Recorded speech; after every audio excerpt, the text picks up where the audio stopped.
I pulled a dare card. The instruction was simple. French kiss a guy in the room. My gaze landed on the class genius, the valedictorian himself. Ethan did not move. He stayed seated, shoulders tense, fingers curled slightly, as if bracing himself. When he looked up at me, his jaw tightened. "I'm sorry," he said quietly. "Now isn't the right time." Before I could process the rejection, strange translucent words flooded my vision, floating like a live comment feed from a stream. Obviously, it's not the right time. The heroine is sitting right next to him. No way he kisses the villainess in front of her. Relax. Next round, the heroine will get the same dare, and he'll kiss her like his life depends on it. Can't wait for Harper to cry and beg. This arc is peak entertainment. My chest tightened. I refused to let myself become a punchline. I forced a smile, casual, easy. If it's inconvenient, forget it. I'll pick someone else. The room went unnervingly quiet. Someone laughed awkwardly. "Wait, Harper, isn't Ethan your boyfriend? Did you two fight or something?" He literally dove into the campus fountain in winter for her promise ring. Everyone knows he's obsessed. Chill, it's just a game. Take a shot and move on. Ethan looked unsettled. "Harper, are you angry?" I shook my head. No. I reached for the tequila myself. He had not cheated, and I was not about to humiliate myself further by kissing a stranger. I failed the dare, so I accepted the punishment. Before I could drink, Ethan took the bottle and filled his own glass. "This one's on me," he said, then swallowed it in one go. The game rolled on. I kept my face composed, but my thoughts spiraled. Those floating comments would not leave me alone. Heroine? Who is she supposed to be? Then Bella, a sophomore with wide eyes and trembling hands, drew her card. I got the same dare," she said softly. Her gaze drifted straight to Ethan. "Ethan, you're the only person I know here. Can you help me?" The air thickened. The comments exploded. "Yes, she's finally stepping up. Watch Harper lose it and shove her. Ethan will defend Bella, and it'll be so romantic. Isn't this messy? He has a girlfriend." Please. Harper is a placeholder. Later she threatens to jump off a roof, and Ethan tells her to do a flip. My hands went numb. Ethan frowned. "I already said it clearly. I have a girlfriend." Bella looked around helplessly. No one volunteered. Tears shimmered in her eyes. "I can't drink," she whispered. "I'm allergic. Ethan, could you take the shot for me? Just this once." He hesitated, then turned to me. "Harper, are you okay with that? I won't do it unless you say yes." The chat froze. Why is he asking her? Isn't she supposed to be irrelevant? Relax. Even if she says no, he'll still drink. This is just to make her look bad. I curled my fingers under the table. "It's your choice." For a moment, I hoped he would refuse. Instead, he lifted the glass and drank. Something cracked inside my chest. I tried to calm myself. It was just alcohol. She couldn't drink. That was all. But the comments were relentless. See? He cares about her. Look closer. He's already reacting. He didn't stand up earlier because he was trying to hide it. My breath caught. I looked down. There was no denying it. My body went cold. This was not politeness. This was desire. The game continued, but I was done. I wanted out. The comments gleefully spoiled what came next. Later tonight, the heroine draws the hotel dare. Ethan won't let her go with anyone else. He'll drag her out himself. Someone squeezed my shoulder. My cousin Carter leaned in. "You okay?" "I'm fine," I said. No one at school knew we were related. Then Carter drew his card. "Take a girl in the room to a hotel. Send proof." The room erupted. The comments flashed red. "Emergency. Bella is supposed to get this card. Harper will volunteer to make Ethan jealous, but he won't care." Carter reached for the bottle. I grabbed his wrist. "You have a stomach ulcer. You can't drink." I stood. "I'll go." His eyes widened. "Harper." I pulled him up before he could object. I walked out with another man, leaving my boyfriend behind. Ethan stood abruptly. "Harper." Bella blocked him, clutching his arm. "Don't go. I'm scared. I don't know anyone else." I did not look back. The comments were furious. "She's ruining the script. Why is she leaving? She's supposed to spiral." Wait. Ethan shoved Bella aside and chased her. Relax. He'll sleep with Bella later to get revenge. Carter drove fast. In the car, I sent one message. "Let's break up." Then I blocked him everywhere. What happened? Carter asked quietly. I thought you loved him. I don't anymore. Just like that. Yes. I had chased Ethan for 2 years. The genius. The heir. The perfect gentleman. We slept together for the first time last night. Even then, he asked permission. Now, I understood. I was the villainess. Bella was the heroine. And, according to the story, my ending was death. Not happening. I chose myself. The next morning, I spotted him in our elective class. I used to choose this class just to sneak glances at the back of his head. Now, knowing his family's influence, and remembering I'd insulted him the night before, I felt panic rising. He could probably get me expelled. I slipped in late, picked the back row, and bolted the moment the bell rang. No luck escaping Carter, though. He cornered me near the library. Harper. You ruined me, he groaned. I went to that party to score a girlfriend, and now everyone thinks we hooked up. I'm dead socially. Sorry, I said, wincing. How do I fix it? Buy me the new Jordans. I've got a game next week. Great. The basketball match. Ethan would be on the other team. I'd originally planned to buy shoes for him, but now, Wednesday afternoon, I found myself at the mall, snapping pictures of sneakers for Carter, when a familiar giggle sliced through the air. Bella and her friend Chloe were shopping nearby. Bella cradled a latte, eyes darting toward me as she whispered to Chloe. Why are we in the men's section? Chloe asked, loud enough to turn heads. Bella blushed. The guy from the Dare. I want to buy him shoes as a thank you. Above their heads, the floating chat scrolled. Wait, didn't Ethan chase Harper? He didn't save Bella. Ugh, the villainess ruined the moment. She deserves what's coming. Bella picked a pair.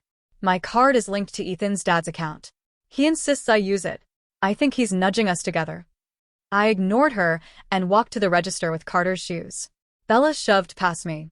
I'm in a rush, she said, dropping a sleek black card. Chloe gasped.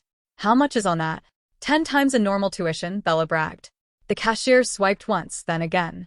Ma'am, this card is declined. Bella's face went white. Impossible. Try again. I stepped forward and paid for Carter's shoes myself. As I left, Bella grabbed my arm. Who are those for? Still buying for Ethan? Have some pride. None of your business, I snapped, wrenching my arm free. Stay away from him, she hissed. Then she tripped, spilling her latte across my brand new box. Coffee soaked through instantly. Oops. Clumsy me, she smirked. Consider it a favor. Ethan wouldn't want her charity anyway. I saw red. I yanked her wrist. Apologize. Ow.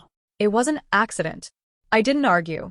I grabbed the cup and poured the rest over her white shoes. Harper. You psycho. Bella shrieked, crying and drawing a crowd.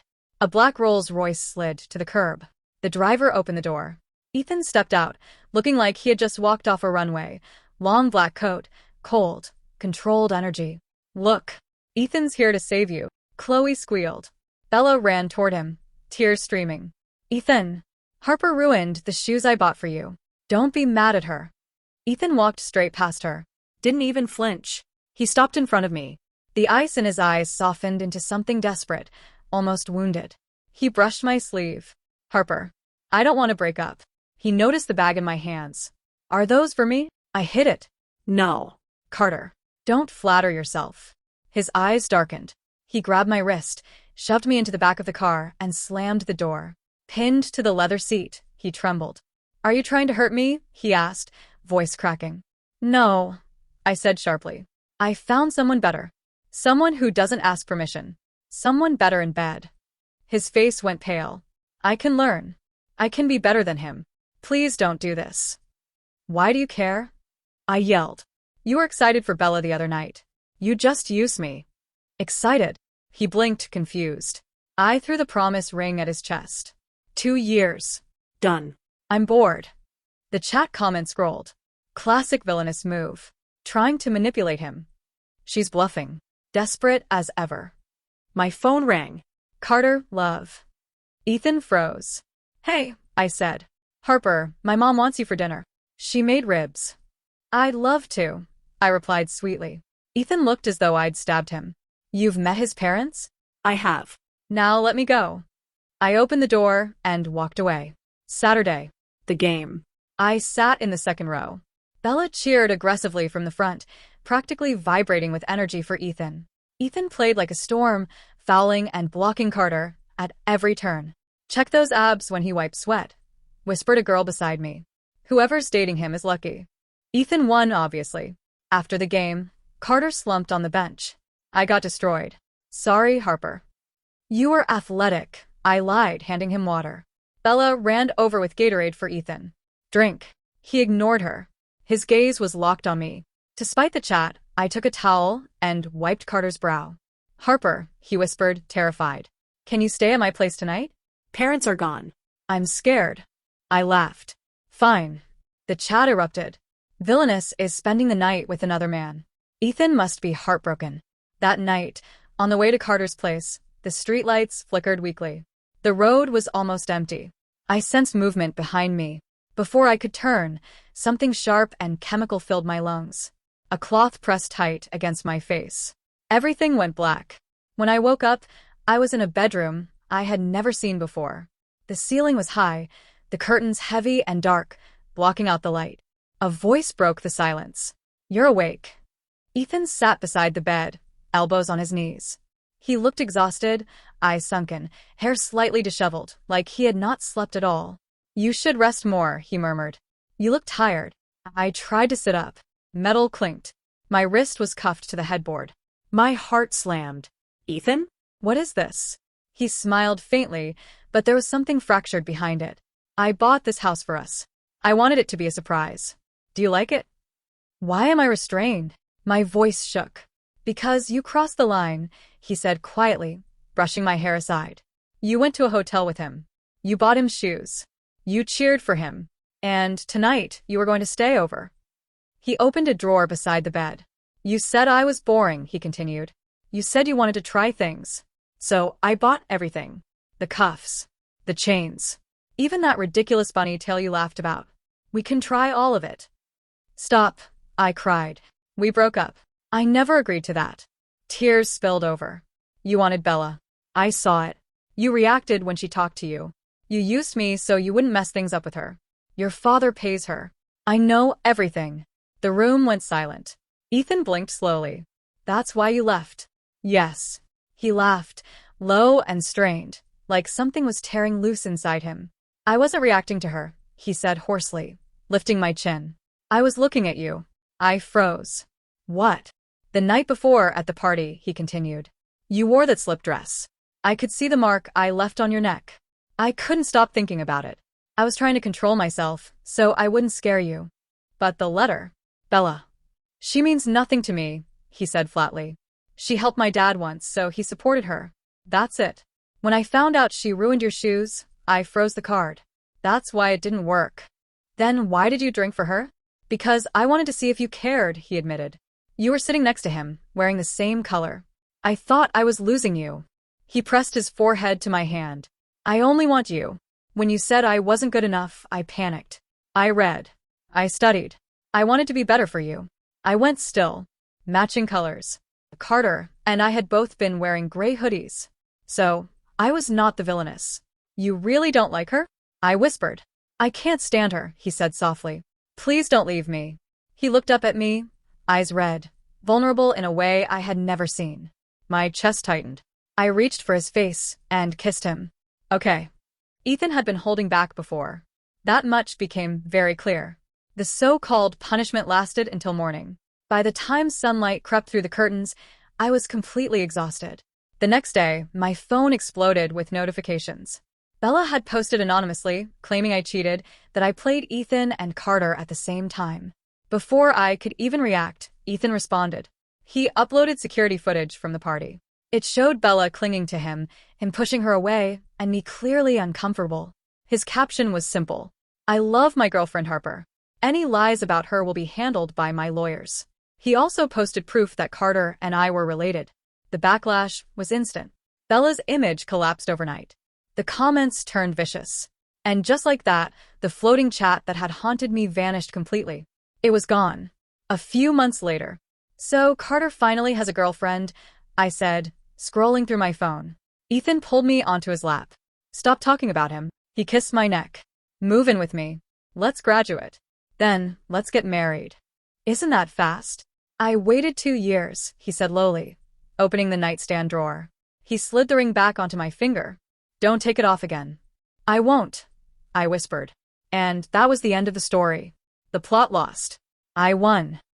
The moral of the story is, studying is great, but distracting the curve setter is a much more effective way to pass the class.